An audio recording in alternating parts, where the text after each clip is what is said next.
In a time when kingdoms were carved by swords and ruled by men, there was a princess who refused to bow to the weight of tradition. Her name was Adelina, daughter of a minor noble family in the shadow of the great Holy Roman Empire.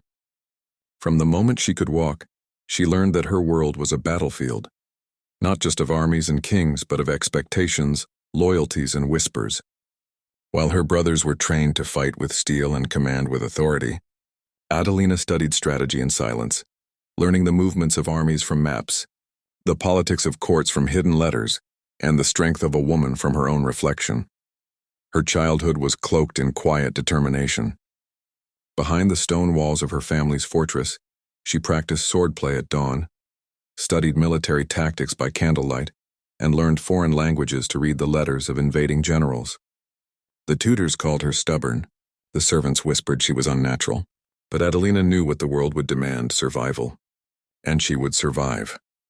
When she was 16, her family's lands were threatened by a coalition of neighboring lords, men who saw her father's position as weak and ripe for conquest. The fortress trembled under the siege of hundreds of soldiers, banners of black and red filling the sky. Her brothers fled to secure alliances. Her father, too old and weary, could not command the men, and so Adelina took charge.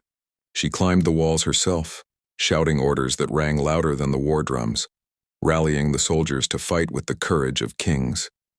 With cunning tactics, she turned the enemy's own siege engines against them, and by the end of the week her fortress stood victorious, her name spreading through the valleys like fire on dry grass. News of a woman leading armies spread quickly. Some called her a witch, others called her a hero. Kings sent envoys curious and cautious to see if the tales were true. They expected a fragile girl with beauty as her only weapon. Instead, they found a strategist fearless in armor, her eyes sharp as a hawk's, her voice a command that could silence any room. The courts of Europe could not ignore her. As her reputation grew, Adelina's life became a web of alliances and betrayals. Nobles sought her favor. Kingdoms tried to secure her loyalty through marriage, and invaders planned traps, hoping to eliminate the threat of a warrior princess. But she was always one step ahead. She negotiated treaties with her sword still at her hip, wrote letters in code that only the cleverest could decipher, and moved troops like pieces on a chessboard that stretched across mountains and rivers.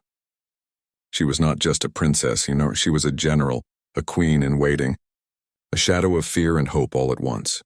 Her greatest challenge came when a vast empire, hungry for land and dominance, marched towards her territories. The emperor himself underestimated her, believing that a woman could never match the cunning of his generals. Adelina met him on the field, not with fear, but with strategy. She divided her small army into units that seemed weak and scattered, only to converge like a storm upon the enemy. The battle lasted 3 days, leaving rivers red and plains silent. When the sun rose on the 4th day, it revealed a battlefield claimed by her courage and intellect.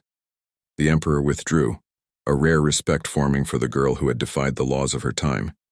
Yet even a warrior princess could not escape the pressures of politics. Alliances shifted like sand and enemies lurked in shadows.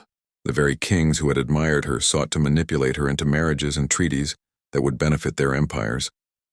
She accepted some, rejected others, each decision a blade-edge choice between survival and morality. Rumors of her love affairs, her ambition, and her cunning spread faster than her victories, yet she remained unbroken. In her private chambers, Adelina often reflected on the cost of her life. The men she had defeated, the friends she had lost, the betrayals she had witnessed, and all weighed on her heart.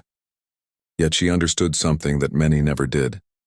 True power did not come from the crown, the sword, or the gold. It came from the mind that could think 3 steps ahead, and the heart that could endure while remaining unyielding.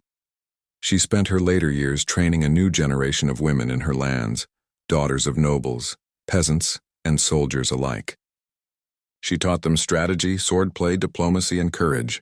Her legend grew not just for the battles she won, but for the empire of intellect and bravery she built, nurturing leaders who could survive a world that was merciless to women.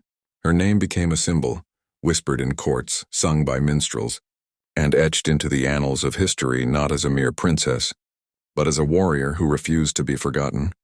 Adelina died quietly, not in battle, but in the peace of a world she had helped shape. Her funeral was simple, Yet her memory lived in the hearts of those who had seen her fight, her wisdom and her courage. Kings remembered the princess who had bested empires, historians recorded her tactics, and women remembered her spirit. In the end, Adelina of Castile was more than a princess. She was a story of defiance, intellect, and strength in an era that tried to silence her. She proved that courage does not always roar in the battlefield. Sometimes it shines quietly in the eyes of those who refuse to bow, and echoes through time, inspiring generations yet to come.